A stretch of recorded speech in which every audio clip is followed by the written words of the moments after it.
Welcome back friends to our channel e-learning commerce classes for standard 11. दोस्तों first of all I would like to thank you all for giving such a good response to our channel and giving your suggestion. After reading your suggestion हमें एक चीज़ समझ में आई कि आप लोगों को exercise के सम साथ के साथ सॉल्व करके चाहिए. हमने प्लान किया था कि एक बार पूरा पोर्शन कंप्लीट हो जाए और उसके बाद हम एक्सरसाइज के सम ले, but as you are suggesting आगे के टॉपिक्स के लिए हम टॉपिक ख़त्म करने के बाद उसकी एक्सरसाइज उसके साथ ही ले लेंगे और टेक्स्ट बुक के सम भी ले लेंगे. दोस्तों पिछले चैप्टर में हमने लेजर को इंट्रोड्यूस किया था. आज हम बढ़ने वाले हैं लेजर की और आगे की तरफ देखने वाले हैं उसमें क्या है, कैसे करना है लेजर की एंट्रीज. तो चलिए दोस्तों देखते हैं आज के टॉपिक में हम क्या क्या कवर करने वाले हैं. पहले तो मैं आपको दिखाऊंगा combined expenses entry. Combined expenses entry की आपको जर्नल टू लेजर पोस्टिंग कैसे करनी है वो दिखाऊंगा. उसके बाद हम कवर करेंगे परचेज एंट्री, जो कि हमारे रोज की मर्रे की बिजनेस की एंट्री होती है. परचेज एंट्री कवर करेंगे. फिर परचेज एंट्री होने के बाद हम देखेंगे परचेज रिटर्न. परचेज रिटर्न क्यों कई बार होता है हमारे बिजनेस में, हमें परचेज पसंद नहीं आता है तो रिटर्न करना होता है, तो उसकी भी journal entry and ledger posting कैसे की जाती है वो देखेंगे. उसके बाद होता है जो मेन ट्रांजैक्शन हमारे सेल्स का, हम देखेंगे सेल्स की एंट्री कैसे की जाती है. और उसके बाद हम देखेंगे सेल्स रिटर्न. दोस्तों इस सब में कवर करते समय हम परचेज में जीएसटी का इफेक्ट, सेल में जीएसटी का इफेक्ट, परचेज रिटर्न में जीएसटी इफेक्ट, सेल रिटर्न में जीएसटी इफेक्ट, वो सब भी हम कवर करेंगे. तो चलिए दोस्तों बढ़ते हैं आगे बिना वेस्ट किए अपना टाइम लेजर की और. चलिए देखते हैं कैसे करते हैं. हम वेरियस टाइप की जर्नल एंट्री लाए हैं और उसके साथ उसकी लेजर की पोस्टिंग लाए हैं. पहला, जब भी आपको कोई भी ट्रांजैक्शन दिया होगा उसमें आपको पहले नॉर्मली ओपनिंग बैलेंसेस दिया जाता है, उसके बाद रेगुलर बिजनेस की ट्रांजैक्शंस कवर की जाती है. तो पहला ट्रांजैक्शन देखिए, balance of cash as on 1 April 2020 20,000. Journal entry में हम इसे जर्नल एंट्री ऐसा इसकी एंट्री नहीं करते ओपनिंग बैलेंसेस की, क्योंकि इसका कोई जर्नल एंट्री नहीं होता. लेकिन लेजर पोस्टिंग में हमें उसे ओपनिंग बैलेंस दिखाना होता है. मैं आपको बताऊंगा कैसे की जाती है उसकी ओपनिंग बैलेंस की एंट्री लेजर में. फिर उसके बाद देखिए सेकेंड ट्रांजेक्शन क्या है. On the 1 May Mister Ram proprietor invested ₹5,000 in business. 5,000 रुपये बिजनेस में और लाए प्रोप्राइटर ने, तो उसकी एंट्री जर्नल एंट्री नीचे आप देख सकते हो कैसी की जाती है. Cash account debit to Ram capital account. क्यों, कैश रियल अकाउंट है, बिजनेस में आया, debit what comes in and credit the giver to Ram capital account.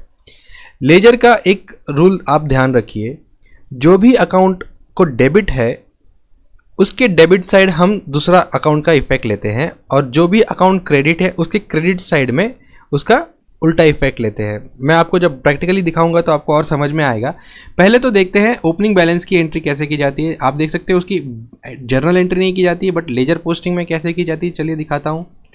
हमने कैश अकाउंट का लेजर खोल लिया है, और लेजर का हमने आपको बताया ही था पिछले अपने एक्सरसाइज में कि हमने कैसे कैसे लेजर में कौन कौन से कॉलम कवर करने हैं. Date, particular, journal folio, amount, वो भी left side and right side दोनों हमें सेम कॉलम लिखने हैं. कैश के आप देख सकते हो पहले तारीख को टू बैलेंस ब्रॉट डाउन 20,000.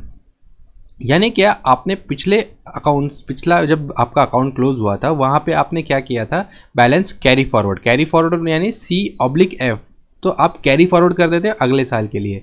और जब हम ओपन करते हैं तो हम लिखते हैं ब्रॉट डाउन B/D, यानी पिछले बैलेंस से कैरी कर रहे हैं हम, इसको ब्रॉट कर रहे हैं, इसलिए ब्रॉट डाउन की जर्नल लेजर पोस्टिंग की जाती है.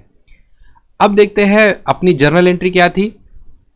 Cash account debit to Ram capital account. एक चीज़ हमें हमेशा ध्यान रखना है, जितनी भी हम लेजर जो भी हम जर्नल पोस्ट लिख रहे हैं उसमें जितने भी लेजर के अकाउंट हो, जितने भी अकाउंट्स हो, हमें सबका लेजर अकाउंट बनाना होता है. यहाँ पे आप देख सकते हो कैश अकाउंट एक है और दूसरा राम कैपिटल अकाउंट, तो हम 2 लेजर बनाने वाले हैं, कैश अकाउंट का और राम कैपिटल अकाउंट का. कैश अकाउंट डेबिट है इसलिए हम क्या करेंगे, आप देख सकते हो कैश अकाउंट डेबिट है इसलिए हमने अकाउंट के डेबिट साइड में टू राम कैपिटल अकाउंट, और राम कैपिटल के सामने कितना अमाउंट था 5,000, तो हमने लिख दिया 5,000. ये चीज़ हमें ध्यान रखना है हमेशा जब भी हम लेजर पोस्टिंग करते हैं. अभी जैसे कैश अकाउंट है तो कैश अकाउंट के घर मतलब कैश हम अपने ही घर में मेहमान नहीं हो सकते, इसलिए हमें क्या करना है, अभी कैश अकाउंट का लेजर उसका घर है तो उसमें हम कैश की एंट्री नहीं लिख सकते, इसलिए हमें क्या लिखना है, उसकी अपोजिट एंट्री यानी राम कैपिटल। इसलिए हमने राम कैपिटल को डेबिट साइड में लिख दिया और अमाउंट हमारे सामने था 5000। Same thing Ram capital account credit में था, इसलिए हम राम कैपिटल के क्रेडिट साइड में क्या लिखेंगे, उसका अपोजिट अकाउंट कौन सा था, बाय कैश। तो बाय कैश जो डेबिट में था उसे हमने राम कैपिटल के क्रेडिट साइड में बाय कैश लिख दिया और अमाउंट लिख दी 5000। यही रूल हमें आगे के जर्नल की पोस्टिंग में लगाना है और हमारे जर्नल का पोस्टिंग एकदम आसान हो जाएगा। आगे की भी पोस्टिंग में मैं आपको बताऊंगा वापस, फिर उसके बाद हम और इजीली कवर कर पाएंगे। चलिए देखते हैं हमारा सेकंड इफेक्ट क्या होता है इन केस ऑफ कंबाइंड एंट्रीज। अब कंबाइंड एंट्रीज की बारी आई। कंबाइंड एंट्रीज में हमने देखा था कि हम 2-3 लेजर के अकाउंट खोलते हैं और एक उसके लेजर का क्रेडिट करते हैं ताकि सारे एंट्रीज कंबाइन की जा सकते, क्योंकि हमारा काम इजी हो सकता है। आप चाहिए तो इसकी एक सिंगल एंट्री भी कर सकते हो और कंबाइन एंट्री भी कर सकते हो, ये चॉइस आपके ऊपर है। On 17 July 2020 paid ₹5,000 as rent, 12,000 as salary, 2,000 for wages. तो पहला स्टेप हमारा क्या है, हमें पास करना है journal entry, rent account debit, salary account debit, wages account debit. क्यों? क्योंकि हमारा एक्सपेंसेस है, P&L के साइड डेबिट होता है और नॉमिनल अकाउंट का रूल है डेबिट और एक्सपेंसेस एंड लॉसेज। और क्रेडिट क्यों? कैश को, क्योंकि रियल अकाउंट है, कैश हमारे बिजनेस से जा रही है, सो क्रेडिट व्हाट गोज आउट। ये इफेक्ट से हमने अपना जर्नल का पोस्टिंग तो कर लिया। अभी आप देख सकते हो यहाँ पे हमारे पास 4 अकाउंट है, रेंट अकाउंट है, सैलरी अकाउंट है, वेजेस अकाउंट है और कैश अकाउंट है। तो हमें लेजर पोस्टिंग करते समय हमें 4 अकाउंट बनाने हैं। 4 अकाउंट बनाने हैं तो कैसे बनेगा, चलिए देखते हैं। रेंट अकाउंट बना लिया, सैलरी बना लिया, वेजेस बना लिया और कैश अकाउंट बना लिया। अब मैं आपको दिखाता हूं। अब आपने देखा जर्नल एंट्री, फिर से मैं एक बार दिखाता हूं आपको। आप देखिए, रेंट अकाउंट डेबिट है, सैलरी अकाउंट डेबिट है, वेजेस अकाउंट डेबिट है। इन तीनों अकाउंट का डेबिट आप देख सकते हो जर्नल में डेबिट है। तो हमें लेजर पोस्टिंग करते समय इन लेजर में डेबिट साइड में लिखना है। क्या लिखना है, उसके अपोजिट क्रेडिट कौन है, कैश। हर अकाउंट के अपोजिट में जो क्रेडिट है किसको दिया है, हमने कैश अकाउंट को दिया है। आप देख सकते हो रेंट, अगर हम इसे कंबाइंड एंट्री नहीं करते तो कैसी एंट्री करते, rent account debit to cash, salary account debit to cash, wages account debit to cash. यानी क्या, रेंट के अपोजिट क्रेडिट कैश को, सैलरी के अपोजिट क्रेडिट कैश को, वेजेस के अपोजिट क्रेडिट कैश को।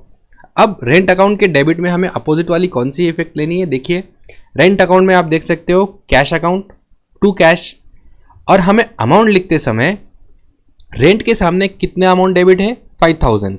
तो हमें रेंट के डेबिट साइड में अमाउंट लिखते समय रेंट के सामने जितनी भी जर्नल के सामने अमाउंट है उतनी ही अमाउंट लिखनी है, जो कि 5000 है।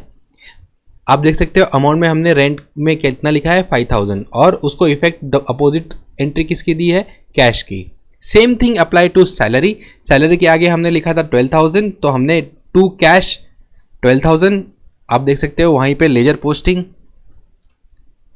में सैलरी में हमने डेबिट साइड में 12000 लिखा और उसके पर्टिकुलर में कौन सा अकाउंट, अपोजिट अकाउंट कैश का। Same thing applies to wages, 2000 हमने डेबिट में लिखा अमाउंट साइड में और पर्टिकुलर में अपोजिट एंट्री किसकी है, कैश की। अब देखते हैं कैश अकाउंट में। अब आप देख सकते हो कैश को तो एक ही इफेक्ट है, एक ही अमाउंट है 19000, बट हमें बाइफर्केशन ऊपर आप देख सकते हो उसकी बाइफर्केशन कैसे की हुई है, रेंट की, सैलरी की, वेजेस की। तो हमें इन तीनों को बाइफर्केटेडली लिखना है ताकि हमारे आसानी से समझ में आए कि कौन कौन से इफेक्ट को हमने पेमेंट किया है। देखिए कैश अकाउंट कैसे है, आप देख सकते हो कैश अकाउंट क्रेडिट में था, इसलिए हमने क्रेडिट के साइड में पहले क्या किया, जितने भी अकाउंट्स थे सब लिख लिए। रेंट अकाउंट के अगेंस्ट हमने कुछ पेमेंट किया, सैलरी के लिए किया और वेजेस के लिए किया, और उसका बाइफर्केशन हमें ऑलरेडी जर्नल एंट्री में मिल रहा था, या फिर आप देख सकते हो ऊपर की लेजर अकाउंट भी, उसमें हर एक के बाइफर्केशन दिए हुए हैं। रेंट को 5000, सैलरी को 12000 एंड वेजेस को 2000। आपको वही अमाउंट सामने उनके सामने लिखना है और आपका जर्नल का पोस्टिंग लेजर में हो जाएगा। दोस्तों यहाँ पे मैं आपको सिर्फ लेजर पोस्टिंग दिखा रहा हूँ, balancing, carry forward, brought forward अभी तक हमने इसमें कवर नहीं किया है, वो आगे के चैप्टर में हम कवर करेंगे। आपको यहाँ पे सिर्फ अभी लेजर पोस्टिंग कैसे होनी चाहिए इतना ही हम कवर कर रहे हैं। सो इतना ही एक बार आप समझ लीजिए। I hope it is clear to all. चलिए अब देखते हैं आगे परचेज की एंट्री कैसे करते हैं हम इन case of GST entry purchase. अब इसमें ध्यान देने की बात यह है कि हमें जीएसटी के साथ परचेज की एंट्री करनी है। On 31 August 20 purchase goods of ₹10,000 at 18% GST and paid through cheque. यहाँ पे हमने इमीडिएट पेमेंट की एंट्री ली है, यानी कि हमने चेक से तुरंत पेमेंट कर दिया और जीएसटी 18% है। हमने पहले ही देखा है कि जब जीएसटी 18% स्पेसिफिकली दिया है तो उसे हमें बाइफरकेट करना है सीजीएसटी में और एसजीएसटी में, जो कि इक्वल होता है 9%।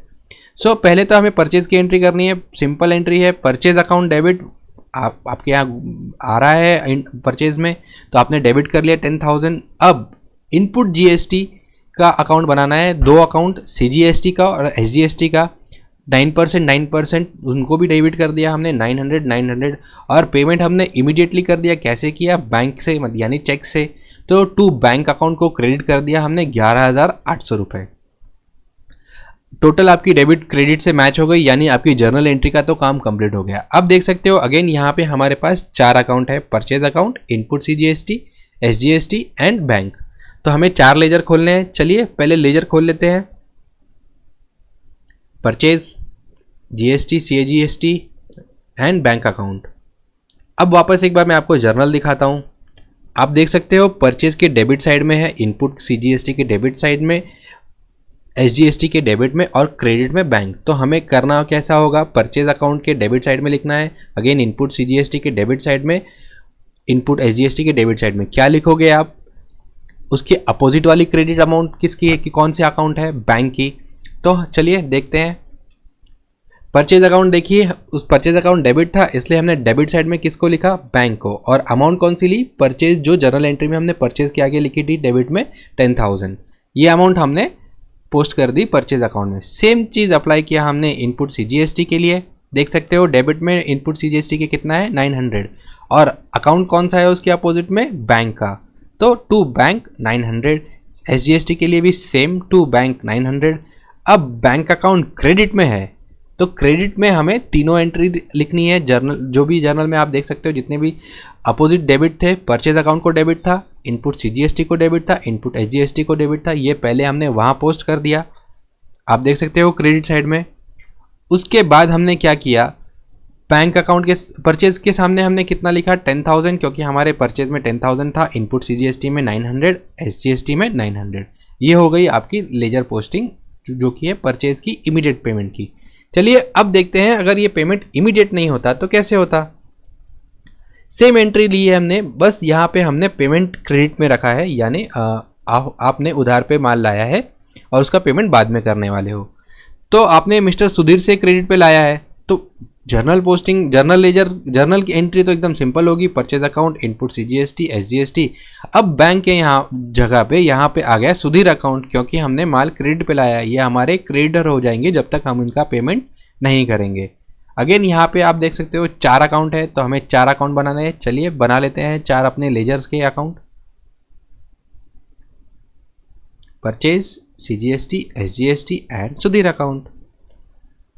चलिए एक बार वापस दिखाता हूँ जर्नल एंट्री क्या थी हमारी। परचेज भी डेबिट में है, सीजीएसटी डेबिट में है, एसजीएसटी डेबिट में है, सिर्फ क्रेडिट में कौन है? मिस्टर सुधीर। तो अब पोस्टिंग तो आप कर सकते हो। चलिए फटाफट देखते हैं परचेज के डेबिट में कौन आ जाएगा? मिस्टर सुधीर। क्यों? अपोजिट में सुधीर का क्रेडिट अकाउंट क्रेडिट है। सेम थिंग इनपुट सीजीएसटी के लिए, सेम थिंग एसजीएसटी के लिए, एंड फिर मिस्टर सुधीर के क्रेडिट में इन तीनों का अकाउंट हमने लिख दिया। और उसके सामने वाली अमाउंट कौन कौन से लिखेंगे? जो जो रिस्पेक्टिव जर्नल में एंट्री की थी हमने। परचेज में 10,000, सीजीएसटी में 900, एसजीएसटी में 900। हो गई आपकी ये परचेज की पोस्टिंग क्रेडिट पेमेंट की। अब चलिए देखते हैं आगे की एंट्री, जो कि है परचेज रिटर्न की। कई बार माल ऐसा हो जाता है, जो अभी हम माल लाते हैं उसमें से कुछ माल रिटर्न करना पड़ता है। पहले देखते हैं क्या है उसका entry. On 1 September 2020 purchase goods of ₹20,000 at 18% GST from Sudhir, but out of that good of 10,000 with GST has been return. आपने 1 सितंबर को 20,000 का माल खरीदा था, उसमें से 10,000 का माल आपने रिटर्न कर दिया। दोनों में GST लगा था 18%। तो आप जब रिटर्न भी करोगे माल, तो आपको जीएसटी के साथ ही रिटर्न करना है, ये आपको ध्यान रखना है। अब यहाँ पे क्या बोला गया है, show the entry of purchase return only. हम चाहे तो इसके परचेज का एंट्री कर सकते हैं और फिर परचेज रिटर्न का एंट्री कर सकते हैं, लेकिन हमें यहाँ हमने पिछले सम में परचेज की एंट्री कर ली थी, इसलिए सिर्फ आपके अंडरस्टैंडिंग के लिए सिर्फ परचेज रिटर्न यहाँ पे कंसिडर किया है। तो परचेज रिटर्न की एंट्री क्या होगी दोस्तों, जब भी आप परचेज रिटर्न की एंट्री करते हो तो एक चीज़ ध्यान रखना है, हमें जो भी हमने एंट्री परचेज के लिए की थी उसकी अपोजिट एंट्री हमें परचेज रिटर्न के लिए करना है। यानी जिस अकाउंट को वहाँ पे हमने डेबिट किया था उस अकाउंट को हमें यहाँ क्रेडिट करना है, और जिस अकाउंट को हमने वहाँ क्रेडिट किया था उस अकाउंट को यहाँ पे हमें डेबिट करना है। लास्ट सम में हमने देखा था सुधीर अकाउंट क्रेडिट था, तो हमने यहाँ पे सुधीर अकाउंट को डेबिट कर लिया। आप चाहिए तो अमाउंट का कॉलम पहले खाली छोड़ दीजिए। अब क्या करना है, क्रेडिट किसे करना है, परचेज। हम परचेज की जगह परचेज रिटर्न का एक अलग अकाउंट बना लेते हैं, इसलिए हम परचेज अकाउंट को भी क्रेडिट कर सकते हैं, लेकिन इजी होने के लिए हम परचेज रिटर्न अकाउंट अलग से बनाते हैं। तो हमने क्या किया, परचेज रिटर्न अकाउंट बना लिया, इनपुट SGST अकाउंट बना लिया, इनपुट CGST अकाउंट को हमने लिख दिया।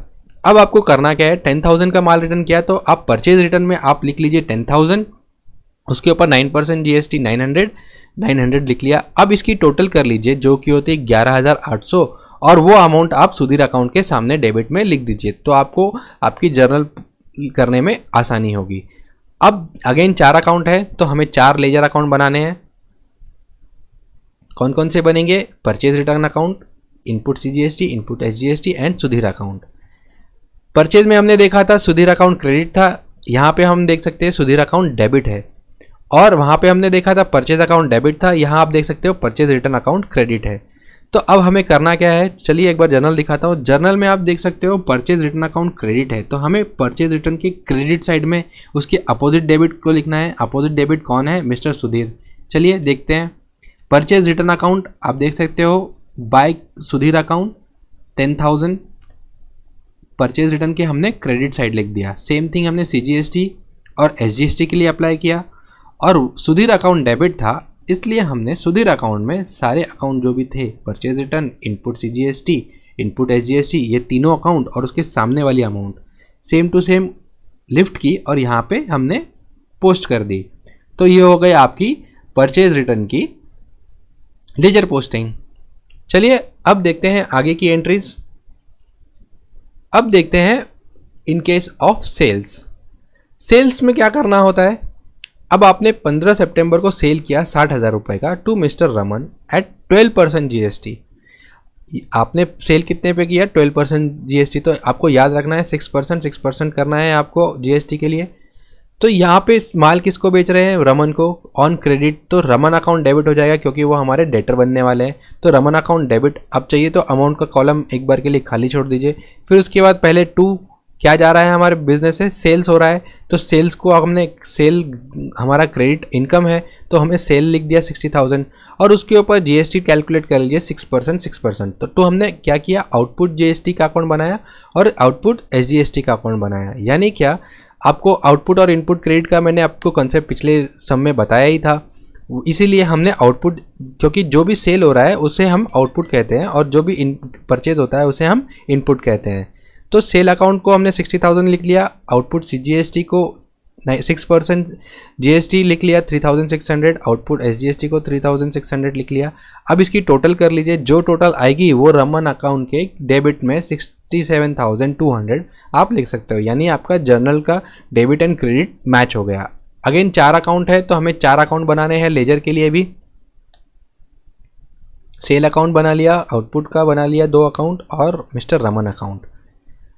अब देखिए आपका जर्नल एंट्री कैसा था, सेल क्रेडिट में है, सेल क्रेडिट में है यानी सेल के लेजर में क्रेडिट साइड में हमें कौन सा अपोजिट अकाउंट लिखना है जो डेबिट है। कौन सा अकाउंट डेबिट है, मिस्टर रमन का। तो अमाउंट कौन सा लेंगे हम, सेल के सामने वाली अकाउंट लेंगे, अपोजिट वाली। तो मिस्टर रमन अकाउंट आप देख सकते हो, सेल अकाउंट में क्रेडिट साइड में मिस्टर रमन अकाउंट का हमने नाम लिख दिया और अमाउंट लिख दी 60,000। सेम चीज़ अप्लाई किया आउटपुट CGST के लिए, आउटपुट SGST के लिए। अब मिस्टर रमन अकाउंट आप देख सकते हो वहाँ पे डेबिट में है, तो रमन अकाउंट के डेबिट में हमें 3 अकाउंट लिखने हैं। कौन कौन से, sale account to output CGST to output SGST, 60,000 3600 3600। Simple थी आपकी जर्नल एंट्री भी और उसकी पोस्टिंग भी। अब चलिए देखते हैं सेल रिटर्न हो तो क्या करना है। On 15 September, sale of 60,000 to Mr. Raman at 12% GST on credit, out of which goods of rupees 20,000 returned with GST on 16 September 2020। आपसे जो पिछला एंट्री आपने देखा था 60,000 का, उसमें से कुछ माल आपको वापस आ गया विथ GST।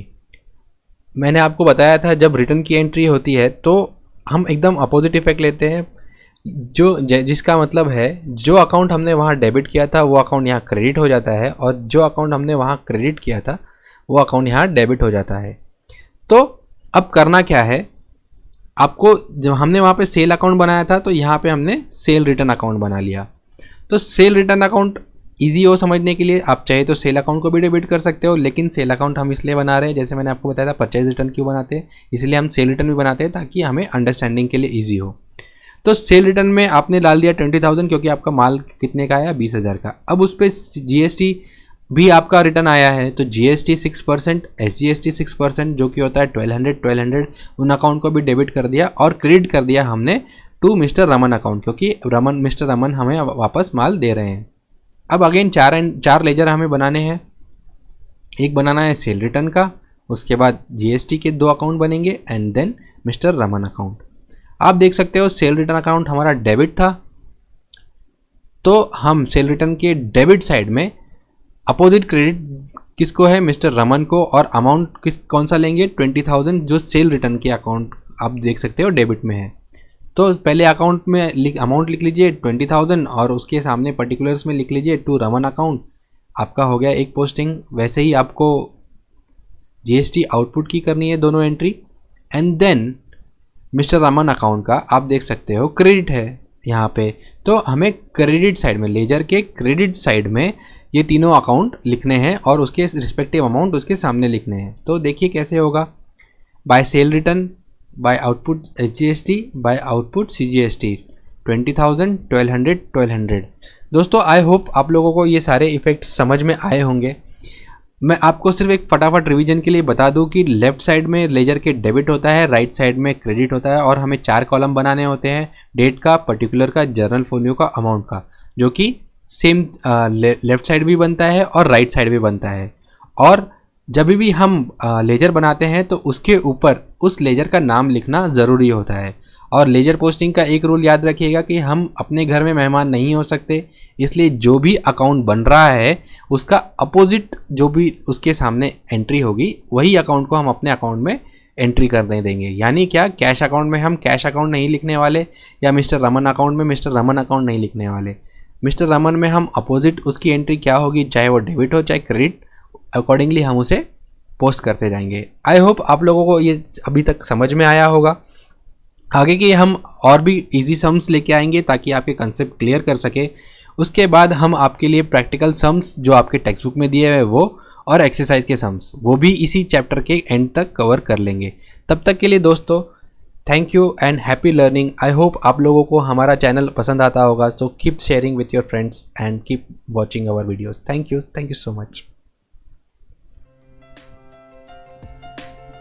क्या आपको टेक्स्ट बुक के दिए हुए क्वेश्चन की चिंता सता रही है? क्या आपको इस बात की चिंता है कि आप एग्ज़ाम के पहले अपना पोर्शन किस तरह से रिवाइज कर सके? तो यह है उसका सॉल्यूशन। हम लेके आए हैं 11th स्टैंडर्ड अकाउंट्स के लिए नोट्स एंड गाइड, जो आपकी टेक्स्ट बुक के दिए हुए क्वेश्चन को तो सॉल्व करेगा ही, साथ में आपको मिलेगा इंपॉर्टेंट क्वेश्चन जो आपके एग्ज़ाम के लिए ज़रूरी है। और इसमें आपको मिलेंगे कुछ कॉम्प्रिहेंसिव सम्स जो आपको एग्ज़ाम के कुछ मिनटों पहले रिवाइज करने के लिए आसानी होगी। तो दोस्तों अगर आपको चाहिए आपका नोट्स एंड गाइड तो क्लिक कीजिए नीचे दिए हुए डिस्क्रिप्शन पे और पाइए आपकी खुद की कॉपी।